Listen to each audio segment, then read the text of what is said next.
Good morning, my dear friends. Today is Sunday. Now I will start next portion of syntax. Before starting class, I will give quotation. You can write also. Quote of the day. प्यारे दोस्तों, जब हम दिन की शुरुआत करते हैं तो सबसे पहले जो है हम एक कोटेशन पर विचार करना पड़ता है और मैं एक वर्ड भी दे रहा हूं डेली ताकि जो है वोके बिल्डअप हो सके। प्यारे दोस्तों, आज का जो कोटेशन है सोचने वाली बात है। You can't have everything, where would you put it. इसका क्या मीनिंग निकलता है? यू कांट हैव एवरीथिंग, आपके पास बहुत सारी चीज नहीं हो सकते हैं, प्रत्येक चीज नहीं हो सकते हैं। आपके पास ऐसी बात नहीं है कि आप हर चीज आपके पास रहे। क्यों? Where would you put it. Question अब ये राज है कि अगर मान लीजिए आपके पास बहुत सारा चीज हो जाए, प्रत्येक वस्तु की जो आप कामना करते हैं हो जाए, तो उसको रखेंगे कहां? और मनुष्य की इच्छा का तो सीमित है नहीं, अनलिमिटेड है, असीमित है। तो इच्छा का दमन करना ही जरूरी होता है। बहुत सारी इच्छाएं जो है बिना मतलब का जो हमारे मन में प्रवेश कर जाती है, तो उन सब इच्छाओं को क्या करना है? दूर करना है। इसलिए कहा गया है कहावत में, you can't have everything, where would you put it. कि आप उसको रख नहीं पाओगे, इसलिए आप प्रत्येक वस्तु की कामना जो है मत करो। जो आपके लिए सटीक हो उसी वस्तु के लिए कामना कीजिए। चलिए अब हम लोग जो है वर्ड का डिस्कशन करते हैं। लेट अस सी वर्ड नेबुलस। आज का वर्ड क्या है? नेबुलस। NEBULOUS। एक्चुअली ये पार्ट ऑफ स्पीच एडजेक्टिव के अंतर्गत आता है। किसके अंतर्गत आता है? एडजेक्टिव के अंतर्गत ये पार्ट्स ऑफ स्पीच आता है। इसका मीनिंग क्या होगा? अस्पष्ट, not clear. Unfix, synonyms, Claude और सारा भी सिनोनिम्स होते हैं। चलिए एग्जाम्पल के थ्रू इसको हम लोग समझने का कोशिश करते हैं। कहता है कि his views are so nebulous that no one can understand his thoughts about anything. कि उसका जो सोच है, उसका जो व्यूज है, वह इतना नेबुलस है, मतलब इतना अस्पष्ट है, that no one can understand, इसे कोई समझ नहीं सकता है। हिज थॉट्स अबाउट एनीथिंग, वो जिस चीज के बारे में बोल रहा है उसे कोई समझ नहीं, मतलब नॉट क्लियर, अस्पष्ट नहीं। बहुत सारे व्यक्ति ऐसे होते हैं, थॉट देते रहते हैं, विचार देते रहते हैं, लेकिन उसमें ना कोई तर्क है ना कुछ है, वो बोलते रहते हैं, वो समझ से बाहर की चीज होती है। तो चलिए अब हम लोग जो है आज का टॉपिक सिंटेक्स स्टार्ट कर रहे हैं और इसमें जो नेक्स्ट पोर्शन है, कुछ रूल्स है, उसको वन बाय वन हम लोग देखते हैं। और प्यारे दोस्तों, ऐसा है कि अगर आप मान लीजिए इस रूल्स को फॉलो करते हैं तो इतना है कि आपका कॉमन ईयर वाइज ग्रामर से रिलेटेड कुछ भी है आपको कमांड हो जाएगा। तो चलिए यह कॉम्पिटिटिव व्यू से भी बहुत ही बेटर है, इसको ट्राई कीजिए आप लोग। चलिए आप स्टार्ट करते हैं।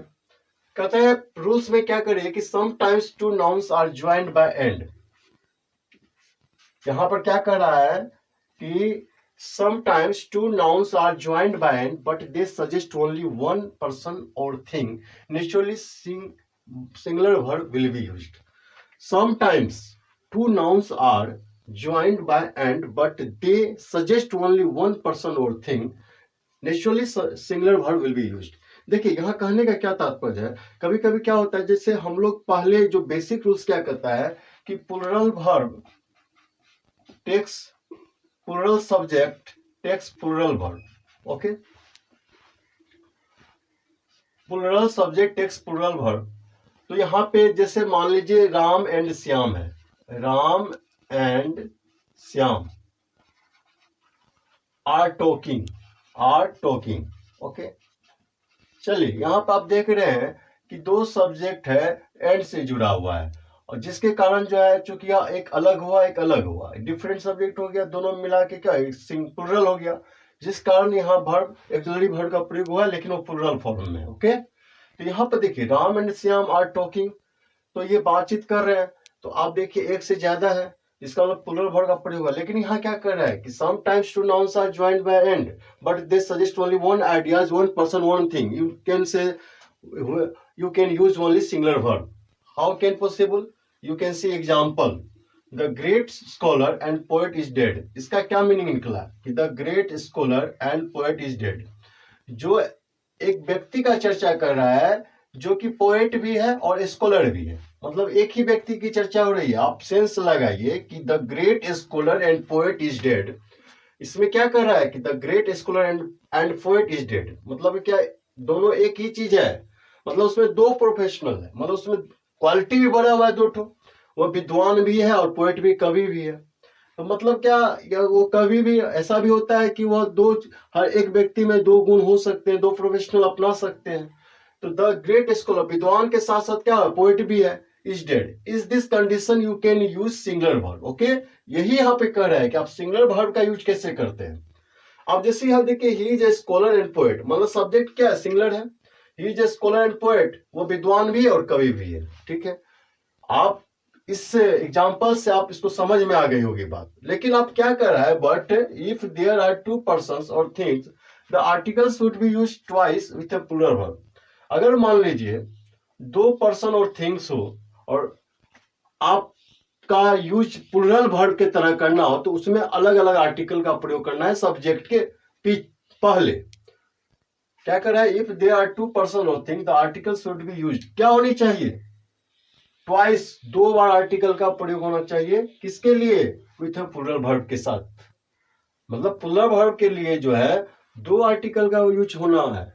अब यहाँ पर देखिए, a writer and a cartoonist are coming. अब यहाँ पर क्या सेंस निकल रहा है कि अ राइटर और कार्टूनिस्ट जो है अलग अलग आ रहे हैं, मतलब ऐसा नहीं है कि ए राइटर एंड दो व्यक्ति आ रहे हैं, मतलब नहीं, एक ही व्यक्ति नहीं है, दो अलग अलग व्यक्ति है।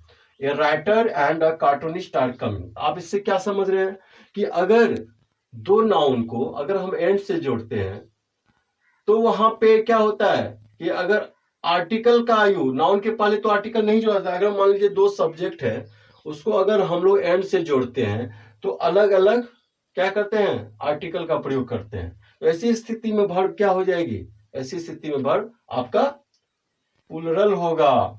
देखिए यहाँ पे writer and cartoonist are coming. अब देखिए, इस चीज को और बेटर समझने के लिए मैं चेक योर सेल्फ दे रहा हूं। आप इस चेक योर सेल्फ को खुद भी देखें और बनाने का कोशिश करें, ब्रेन में सेट करें, तब जो मैं बोल रहा हूं उससे मिलाइए। The prime minister and the scholar, the prime minister and the scholar is to deliver a speech this evening. अब क्या कर रहा है कि चूंकि यहाँ पे वर्ब सिंगुलर वर्ब का प्रयोग हुआ, क्या सेंटेंस राइट है जी, नहीं, यह सेंटेंस रॉन्ग है। तो इसके लिए हमको क्या करें, द प्राइम मिनिस्टर एंड को क्या करेंगे, ए को हटा देंगे। तो the prime minister and scholar is to deliver a speech this evening. तो कहने का मतलब जो प्राइम मिनिस्टर है वो स्कॉलर भी है, मतलब विद्वान भी है, is to deliver a speech this evening. तो इस कंडीशन में आप क्या समझ सकते हैं कि यहाँ पे जो है एक ही आर्टिकल से दोनों का बोध हो रहा है, मतलब प्राइम मिनिस्टर में दो खूबियां हैं, एक तो प्राइम मिनिस्टर है, व्यक्ति है कोई, वो प्राइम मिनिस्टर भी है और स्कॉलर भी है, तो विद्वान तो होते ही हैं। The Prime Minister and scholar is to deliver a speech this evening. This is a right sentence. She is a singer and a dancer. अब देखिए यहाँ पर भी एरर आपको मिल जाएगा। कहाँ पे एरर है, तो आप देखिए she is a singer and a dancer, तो आप एक को जो हटा दीजिएगा तो यह राइट हो जाएगा, क्योंकि किसी एक के बारे में बताया जा रहा है तो क्या करा, वो सिंगर भी है डांसर है। एक व्यक्ति सिंगर भी हो सकता है, डांसर भी हो सकता है, राइटर भी हो सकता है, बहुत सारा खूबियां हो सकती है उसमें। अब देखिए, they are singers and dancer, this is a right because here the subject plural है, बहुत सारे सिंगर्स होते हैं, डांसर्स होते हैं। Doctor and magician are coming to entertain the children. अब यहाँ पर देखिए, doctor and magician are coming entertain the children. अगर मान लीजिए यहाँ पे doctor and magician are coming to entertain the children, देखिए यहाँ पे वर्ब कौन सा यूज हुआ, आर का। लेकिन देखिए यहाँ पे मैंने ए का यूज करने के बाद जो है यह वर्ब आपका राइट हो जाता है। इसको दो तरीके से बना सकते हैं, या तो a doctor and a magician are coming to entertain the children, या तो आप क्या कीजिए, अगर मान लीजिए आप ए नहीं देना चाहते हैं तो और डॉक्टर एंड मैजिशियन यहाँ पर क्या हो जाएगा, वर्ब में चेंजिंग हो जाएगा, is coming to entertain the children. तो कहने का मतलब क्या हुआ यहाँ पे, अगर और doctor and magician are coming to entertain the children रहता तो यहाँ पर क्या करना पड़ता, यहाँ ए लगाना पड़ता और यहाँ पर क्या करना पड़ता, आर लगाना पड़ता। ठीक है, और doctor and a magician are coming to entertain. अगर मान लीजिए आप ए नहीं देना चाहते हैं तो आपका क्या पर होगा, यहाँ पर होगा, आर को हटाना पड़ेगा और doctor and magician is coming to entertain the children. अब है he is a writer and a scientist. He is a writer and a scientist. एक व्यक्ति है तो और राइटर अलग साइंटिस्ट अलग तो नहीं होगा। आर्टिकल क्या करता है, यानी दो आर्टिकल लगाने से ये होता है कि दो होता है, लेकिन यहाँ पर वो सिंगुलर सब्जेक्ट है तो सिंगुलर सब्जेक्ट शो क्या करता है कि एक ही राइटर है एक साइंटिस्ट, मतलब सेम ही व्यक्ति जो है वो राइटर भी और साइंटिस्ट भी, इसलिए यहाँ पे ए हटा देना है तो यह तब जाकर राइट होगा। ओके, आशा है कि आपको ये समझ में आ गई होगी। अगर समझ में आ गया तो इसको लाइक जरूर करें, उसके बाद जो है आप इसको कमेंट करें। जो नए चैनल से जुड़े हुए हैं वो सब्सक्राइब जरूर कर दे। चलिए आज इतना ही कहकर मैं अपने टॉपिक को विराम देता हूँ। नेक्स्ट में मैं अच्छी तरह से डील करूंगा, इससे भी अच्छी तरह। अगर मान लीजिए आपको समझ में नहीं आ रहा है तो मैं कोशिश करूंगा, मैं जितना ट्राई करूँ आपके लिए बेटर होगा। Thank you. Next class, don't miss my next class. Okay, जय हिंद, जय भारत।